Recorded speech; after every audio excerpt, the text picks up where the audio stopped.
Hello good evening traders, welcome to your channel stock guru NKS.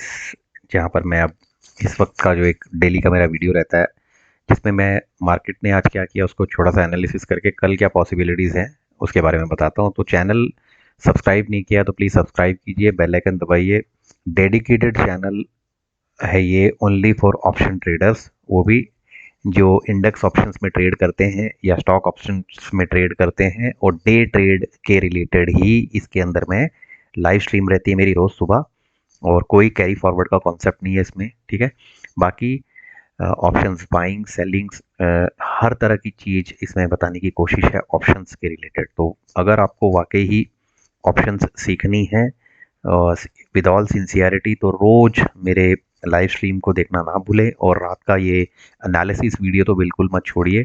Channel को subscribe करते रहिए bell icon दबाकर, और अपने आसपास के जितने भी लोग हैं जो ट्रेडर्स हैं और ट्रेडिंग कम्युनिटीज़ हैं वहाँ पर इसके लिंक को फैलाइए। So let's start today's video. तो आज का सिनेरियो ये था कि देखिए, बैंक निफ्टी 400 पॉइंट ऊपर बंद हुआ है और निफ्टी 73 पॉइंट नीचे बंद हुआ है आज। तो यानी दोनों डाइवर्जेंस रिलेशन बना दोनों का, यानी एक ऊपर और एक नीचे।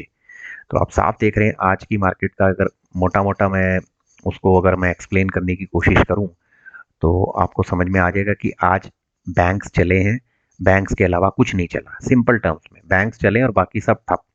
और कहानी जो थी अदानी की, उसी ने निफ्टी को नीचे लिया है, क्योंकि मेटल्स नीचे आया है। बाकी आईटी का इफेक्ट आया, यूएस की मार्केट्स में आईटी पे प्रेशर था, ऑटोज पे प्रेशर आया, फार्मा वगैरह, तो मेन मेन सारे चले गए नीचे। बैंक्स ने अपने आप को संभाला। तो इसको थोड़ा सा बेसिकली अंडरस्टैंड करने की कोशिश करते हैं। देखिए, पहले मैं बैंक निफ्टी की ही बात करता हूँ। देखो, बैंक निफ्टी जो था आज फ्राइडे के क्लोजिंग 39,900 के नीचे ही खुला था, बट बहुत ज़्यादा नीचे नहीं खुला था। लेकिन वो खुलने के बाद उसने थोड़ा सा और नीचे की तरफ रुख किया। शुरुआत की बात कर रहा हूँ मैं आज, ठीक है। लेकिन तुरंत ही वो पहले अगर आप देखिए 5 मिनट की कैंडल, तो उसके अंदर उसने रिवर्स करना शुरू कर दिया था। ओके, तो जो लो लगाया वो लो कभी वापस पूरे दिन में उसने लगाया ही नहीं। यानी आज शुरुआत से ही बैंक निफ्टी का जो रुझान था वो अलग था। उसकी वजह ये थी कि आज ICICI bank, Kotak bank, SBI ये एक तरफ थे, एचडीएफसी फिर भी वीक था, लेकिन ये सारे एक तरफ थे। और कहीं ना कहीं इन्होंने वो एक कॉन्फिडेंस दिया बैंक निफ्टी को, जो इतनी ज़बरदस्त उसने उछाल मारी है। 9:30 तक बैंक निफ्टी जो था अपने 200 दिन के एक्सपोनेंशियल मूविंग एवरेज, जो मैं रोज बताता आ रहा हूँ कुछ दिनों से, 40,025 40,030 का एरिया, उसने उसको भी पार कर लिया। जैसे ही ये हुआ, कहीं ना कहीं ये कॉन्फिडेंस आने लग गया मार्केट में कि बैंक्स जो हैं आज गिरने वाले नहीं हैं। और स्ट्रेंजली ये तब हुआ जब अदानी के ऊपर दबाव था। अदानी के शेयर्स का पीएसयू पे इफेक्ट आता है, तो वही इफेक्ट इस पे आता है। तो इसलिए इस ट्रेड सेटअप के ऊपर जो इतनी बड़ी बड़ी कैंडल्स बनी, किसी को भी कोई ट्रस्ट नहीं था, बस अगले ही पल आप देखते हैं वो नीचे भी आ जाता है। राइट, 10 बजे तक वापस बैंक निफ्टी नीचे की तरफ आ जाता है। जिस स्पीड से ऊपर गया था उस स्पीड से तो नहीं, लेकिन विद इन नो टाइम वो नीचे आ जाता है। और एक ही चीज नोट करने वाली कि यहाँ पर वो अपने जो लो को है रिटेस्ट नहीं करता, वापस वहां से फिर उसकी ऊपर की तरफ। तो यानी बैंक निफ्टी की जो ये सेकंड जंप थी, इसने कमाल इसलिए किया कि देखिए, मैंने यहाँ पे एक स्ट्रेटजी जो है वो मेरी खुद की नहीं है, सुभाषिश की स्ट्रेटजी है, जो 5 EMA स्ट्रेटजी है। उसको भी मैंने अप्लाई करके ट्राई करके देखा, और वो बहुत ही ज़बरदस्त रहती है। जिसके हिसाब से 5 दिन का एक्सपोनेंशियल मूविंग एवरेज का अगर आप इंडिकेटर लगाते हैं और कोई भी जो कैंडल है उसको अगर ना टच करते और अगली कैंडल उस कैंडल से के हाई को तोड़ती है, तो वहाँ पे आपकी एंट्री बनती है। यानी ये रेड कैंडल आप देखिए, अगर आपको दिख रही होगी, मैं कोशिश करता हूँ इसको थोड़ा सा और क्लैरिटी के साथ बताने की। ये वाली रेड कैंडल है, इस रेड कैंडल के हाई को क्रॉस करने के बाद ये कैंडल जैसे बनती है, यहाँ अगर आप एंट्री लेते हो तो देखिए किस तरह का अपसाइड मूव आया था इस ट्रेड में। तो ये कहीं ना कहीं वर्क करती है। इसके ऊपर आप जरूर से मेरे लाइव स्ट्रीम में जो आज मैंने वीडियो किया उसको देखिए, उसमें मैंने बहुत डिटेल में एक्सप्लेन किया है और बहुत ही डेप्थ में बताया है कि क्यों ये 5 EMA की स्ट्रेटजी कभी कभी कामयाब हो सकती है। हमेशा मैंने कहा कोई स्ट्रेटजी 100% कामयाब नहीं होती, लेकिन आपको प्रैक्टिस करनी पड़ेगी। उसके लिए नियो स्टॉक्स में आप मेरे लिंक से वहाँ पर उसके सर्विसेज लीजिए, जहाँ पर आपको फ्री ऑफ कॉस्ट तो नहीं, बहुत ही नोशनल प्राइस में वर्चुअल प्लेटफॉर्म मिलेगा जहाँ प्रैक्टिस कर सकते हो। और उसके अलग अलग चार्जेस हैं, तो वो आप जो आपको कंफर्टेबल हो उसके हिसाब से आप इसमें जा सकते हैं। लिंक मैंने दे रखा है, आपको ज़्यादा समय नहीं लगेगा इसको करने में। ये देखिए इस तरह से है, इसकी और डिटेल्स आपको वहाँ पे मिल जाएंगे, राइट।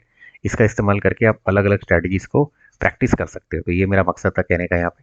तो बाद में बैंक निफ्टी ने एक ही चीज़ करी है, अगर आप ध्यान से देखिए एक बार जब सेकंड अटेम्प्ट में इसने वापस जब 40,33 रैदर उसको उसने 11 बजे के आसपास जब निकाला पार करके, तो वो कभी वापस अपने 200 एमआ के नीचे आया ही नहीं। और अल्टीमेटली आप देखिए कहाँ तक पहुंच गया, हाई कितना बनाया, 371 का हाई बनाया उसने। 40,150 की बहुत सारी दिनों की सपोर्ट को तोड़ा जो यहाँ पर थी, और उसके बाद उसने बहुत अच्छा परफॉर्म किया। और इसका दूसरा आपको मैं एक चीज़ बताता हूँ जो मैं हमेशा रोज अपने लाइव एनालिसिस लाइव स्ट्रीम्स के थ्रू रैदर बताता हूँ, कि पीसीआर के डेटा को आप हमेशा याद रखना। पीसीआर का डेटा जब भी 0.8 0.9 की तरफ जाना शुरू हो जाता है तो आप समझिए मार्केट का रुख ऊपर की तरफ है। और दूसरी इंडिकेशन हमेशा याद रखा, इंडिया विक्स अगर कमज़ोर पड़ेगा, आप याद रखिए जो मैं कह रहा हूँ आप उसी पे भरोसा कीजिए। India VIX is a fear index, जितना वो ऊपर रहेगा उतना मार्केट के लिए दिक्कत है। कोरिलेशंस पीसीआर और इंडिया विक्स का सीख जाइए, 5 मिनट के लेवल पे चार्ट के पैटर्न्स को समझिए, आपकी ज़िंदगी आसान हो जाएगी। ओके, अब आ जाते हैं अगर हम निफ्टी के पर। तो निफ्टी के केस में जैसे कि मैंने बोला, it was very very divergent scenario in case of Nifty, क्योंकि निफ्टी जो है वो सुबह से ही कमज़ोर था।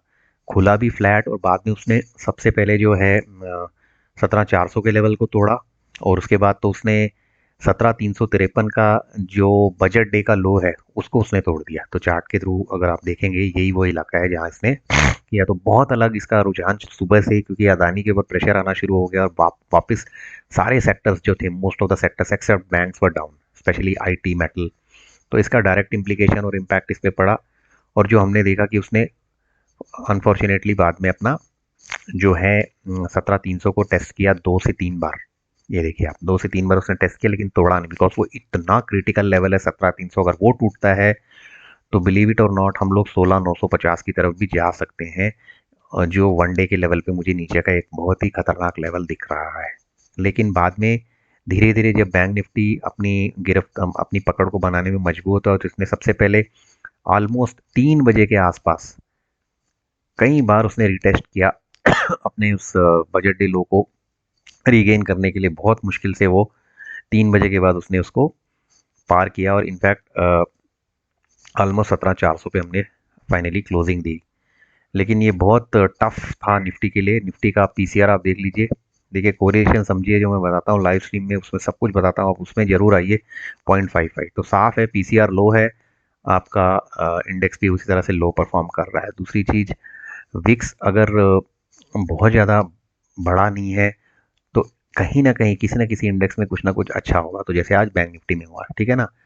अगर आप दूसरा चीज़ देखते हैं एफआईआईस का, तो उनकी तरफ से दबाव था, उन्होंने फिर 2,000 करोड़ की सेलिंग की है। अब कुछ भी हो सकता है ये सेलिंग, इसके ज़्यादा डिटेल्स मुझे नहीं पता रहते हैं, और उतना ही ऑब्जर्व कर लिया डीआई ने। But FII have sold for the Feb month, if I may say, as a month, if you are seeing around 6,500 crores, and DII has purchased around 14,600 crores. Okay, तो ये तो था कहानी आज की। अब सबसे इम्पोर्टेंट है कि कल क्या होगा।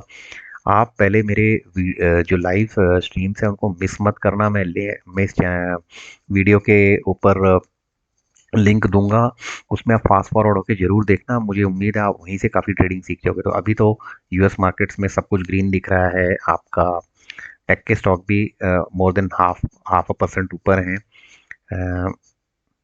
यूरोप भी ग्रीन दिख रहा है। तो अब पूरी रात पड़ी है, 2:30-3 बजे तक ये क्लोज होता है, तो कह नहीं सकते कि हमारा निफ्टी वहाँ पे सिंगापुर में जो लिस्टेड निफ्टी है वो तो माइनस दिख रहा है। वो तो 17,495 दिखा रहा है मार्च का फ्यूचर वहाँ पर, और हमारा मार्च का फ्यूचर था 17,509। तो उस लॉजिक से तो ये लगता है कि हो सकता है फ्लैट नोट पे हम लोग खुले निफ्टी में। ओके, बैंक निफ्टी में भी।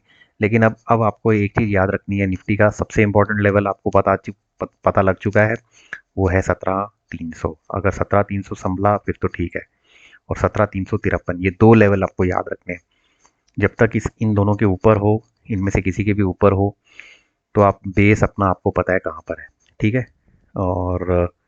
और डिटेल में अगर जानना है तो इसके केस में तो हम इसका ओपन इंटरेस्ट का डेटा देख लेते हैं एक बार। ये निफ्टी का ओपन इंटरेस्ट का डेटा है, आपके सामने साफ है कि 17,400 अगर हम पार होते हैं तो हम 17,450 से 17,500 की तरफ बढ़ना शुरू हो सकते हैं। और अगर ऑप्शन चेन को खोल लेते हैं फाइनली, कल याद रखिए फिन निफ्टी की एक्सपायरी भी है, तो कल भी मार्केट किसी भी मोड किसी भी तरह के डायरेक्शंस कर सकती है, स्पेशली बैंक्स के और फिनांस के शेयर जो स्टॉक्स हैं वो काफ़ी उथल पुथल मचा आ सकते हैं। तो आप देखिए सर, ये इस तरह का सेटअप बना हुआ है अभी तक, जहाँ पर हम साफ देख रहे हैं कि टाइम बिंग तो लग रहा है कि 17,300 को होल्ड कर जाएगा मार्केट।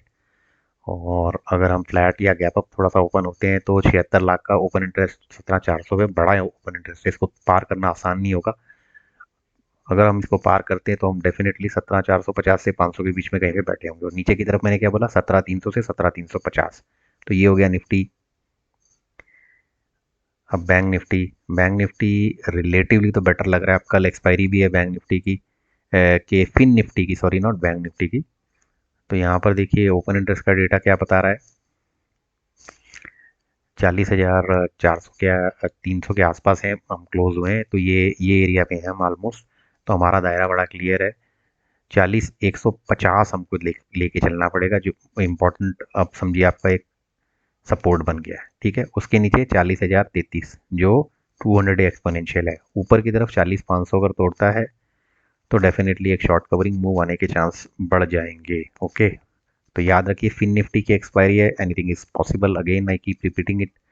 तो आप देखिए इसका रास्ता अभी भी खुला हुआ है, अभी भी ट्यूसडे है, कल अभी भी 2 दिन है एक्सपायरी को, वीकली एक्सपायरी को। ओके, तो आई होप मैंने जो अपने नटशल में एक एनालिसिस दिया है उससे आपको कहीं ना कहीं काफ़ी चीज़ें समझ में आ रही होंगी। तो नेट कंक्लूजन यही है कि Nifty is weak, bank Nifty looks much better compare to Nifty, but tomorrow will be decisive for it.